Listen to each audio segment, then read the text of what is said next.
salamat sa Ginoo mga igsoon.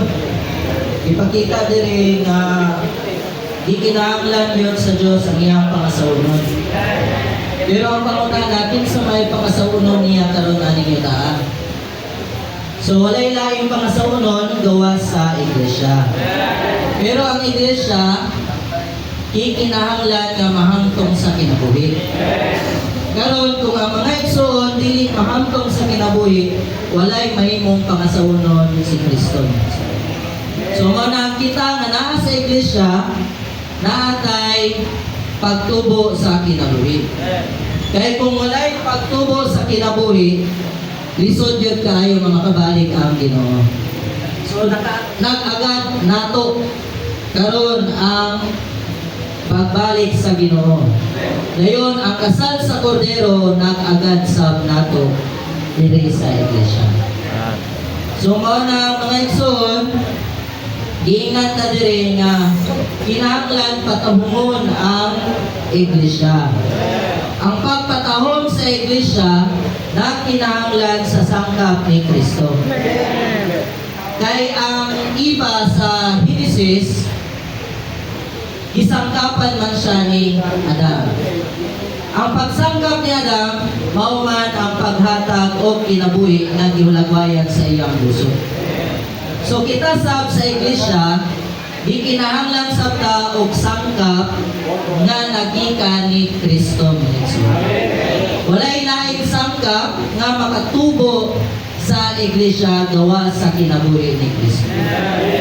So karon nagisgot man siya sa magtiayon, pangasaunon, o asawa. So ang magtiayon, sa mata sa balaod, sa kalibutan, o mata sa Diyos, ang bana o asawa usara. Dili ni sila bulag mga igsoon. So kung ang bana nagpahimulos sa Ginoo, dili niya pwede nga ang asawa dili magpahimulos sa Ginoo. Tungod kay usa man sila.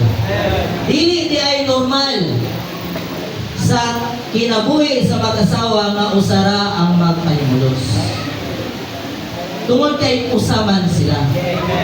So kung magpahimulos di ay ang bana, magpahimulos sa ang asawa. Kung magpahimulos ang asawa, magpahimulos sa ang bana. Aron nga manormal ang Kristohanong kinabuhi. So ang Kristohanong kinabuhi, personal manuta. Pero kay ang bana o kasawa usa naman. So mahimong personal. Silang duha dunay hustong Kristohanong kinabuhi. Kay kung dunay hustong Kristohanong kinabuhi, diha malugwa ang hustong Iglesyahanong kinabuhi.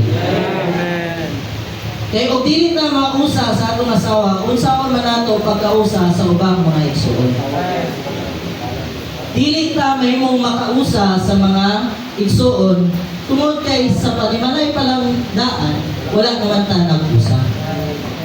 So dili ta makapahimulos o hustong Iglesyahanong kinabuhi kung kita mismo sa atong panimalay walay pagpahimulos sa hustong Kristohanong kinabuhi.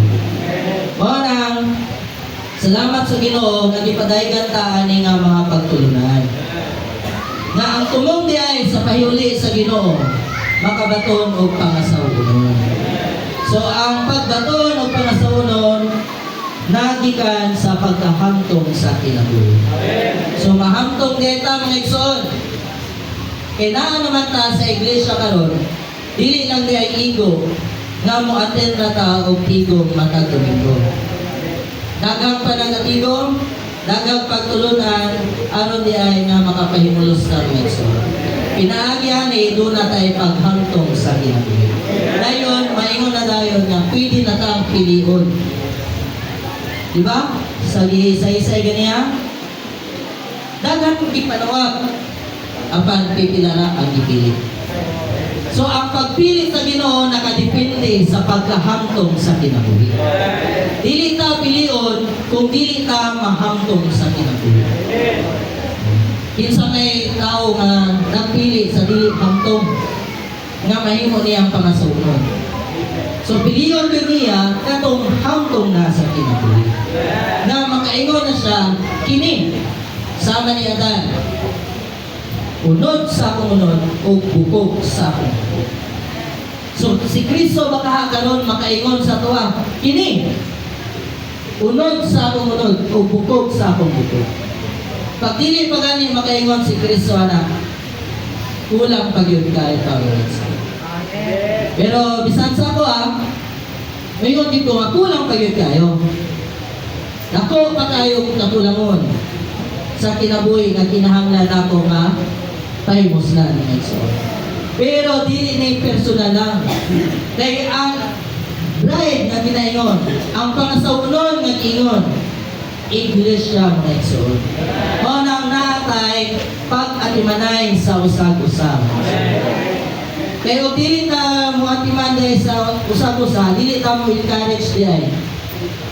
Dili gyapon ta mahamtong. O nang daygo na Ginoo nga dili gipanawag na ta. Naa na ta sa iglesia. Nakapahimulos na ta sa kadato sa atong pamanunon. Ang itinahanglan lang dahil nato nga pahimusdan. Kaya ang padayon na pagpahimulos nato, mao man ang pagbato nato og dugang lana nato. Kaya basil mapariha ta atong mga, di ba? 5 ka ulay sa Mateo nga Igsoon. Dunay pulo, katong pulo, puro to, gipanawag. Gipanawag to, tungod kay mga magtutuo man to. Pero dunay 5 nga wala na andaw. Sa tuwa mga Igsoon, dili ta magsalig nga gitawag na ta, naa na ta sa iglesia. Tinguha sa Dios nga mahamtong ta. Tinguha sa Dios nga makaapil ta sa kasal sa milenyo mga Igsoon. Aron nga dunay higpit na pagpahimulos sa Kristo. Unang sa iglesia karon panahon pa sa grasya, doon na di ay tayo pagpahimulos. Wala may laing paagi. Dili man po dingon sa Igsoon ganyan, dili man ay pag minaayo lang.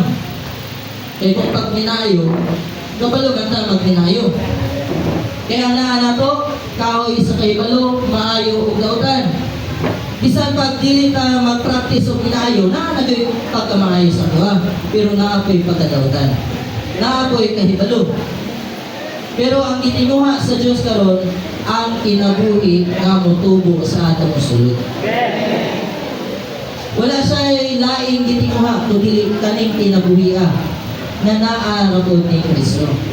Nga naa sa ato ang Espiritu ng Igsoon.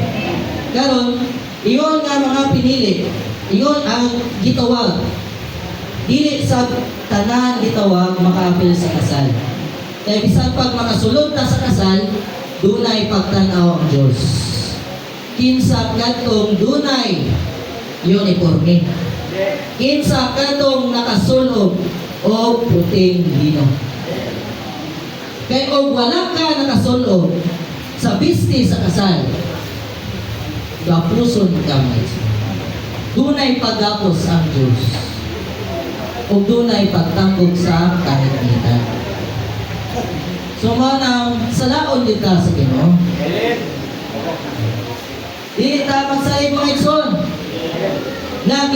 Gitawag na ta, giluwas na ta. Mao pa lang na ang unang lakang sa Dios. Aron nga mabatunan niya ang iyahang pangasaunon. So kita ta masama o maapil sa mga pinili na makapahimulos sa kasal sa kordero mga Igsoon. Mao lang yun ang tumong sa Dios karon. Wala ilang tumong, kundi makaapil ta mga Igsoon. So i-encourage lang ta nga mag-atimanay din ka sa usap-usap mga Igsoon.